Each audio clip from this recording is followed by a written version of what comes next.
Hello, Radhe Radhe friends, welcome to my channel Laddu Gopal ji creation Arya.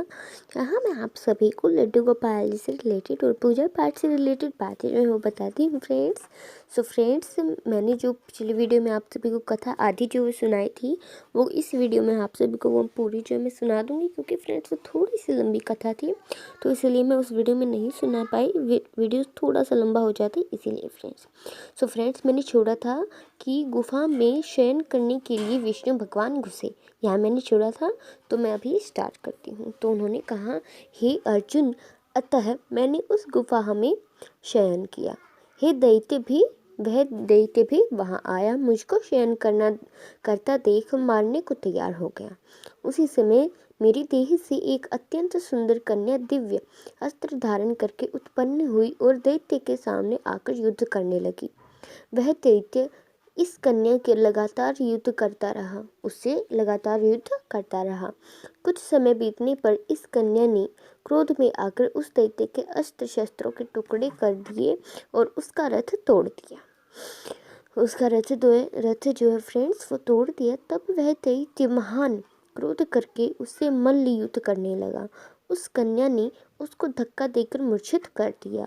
जब वह दैत्य मूर्छा से जगा तो उस कन्या ने उसका सिर काटकर यमपुर पहुंचा दिया। अन्य समस्त दानव भी ऐसा देखकर पाताल लोक चले गए। जब भगवान विष्णु की निद्रा टूटी तो उस दैत्य को मरा देखकर अत्यंत आश्चर्य करने लगे और विचारने लगे, इस दैत्य को किसने मारा है, इस दैत्य को किसने मारा है। तो अन्य जब विष्णु तब कन्या भगवान से हाथ जोड़कर बोली कि हे भगवान, यह दैत्य आपको मारने को तैयार था, तब मैंने आपके शरीर से उत्पन्न होकर उसका वध किया था। इस पर भगवान बोले, हे कन्या, तूने इसको मारा है, अतः मैं तेरे ऊपर अत्यंत प्रसन्न हूँ। तूने तीनों लोगों के देवताओं को सुखी किया है, इसलिए तू अपनी इच्छा अनुसार वरदान मांग। कन्या बोले कि हे भगवान, मुझे यह वरदान दीजिए कि जो मेरा व्रत करे उसके समस्त पाप नष्ट हों और अंत में वह स्वर्ग को जाए। मेरे व्रत का आधा फल रात्रि को मिले और उससे आधा फल एक समय भोजन करने वाले को मिले। जो मनुष्य भक्ति पूर्वक मेरे व्रत को करे वह निश्चय ही आपके लोक को प्राप्त करे। कृपया मुझे ऐसा ही वरदान दीजिए, जो मनुष्य दिन तथा रात्रि को एक बार भोजन को वह धन धान्य से भरपूर रहे। इस पर भगवान विष्णु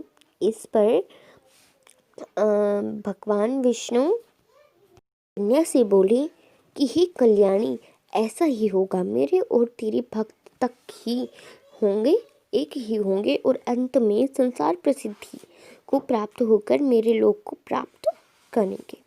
हे कन्या, एकादशी को पैदा होने से तेरा नाम भी एकादशी हुआ। जो मनुष्य तेरे इस दिन का व्रत करेंगे उनके समस्त पाप नष्ट हो जाएंगे और अंत में मुक्ति को प्राप्त करेंगे। तू मेरे लिए अब तीज, 8वें, 9वें और 14 से भी अत्यधिक प्रिय है।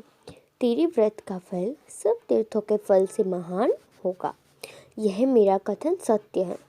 ऐसे कहकर भगवान उसी स्थान पर अंतर्ध्यान हो गए। एकादशी भी भगवान के उत्तम वचनों को सुनकर अत्यंत प्रसन्न हुई।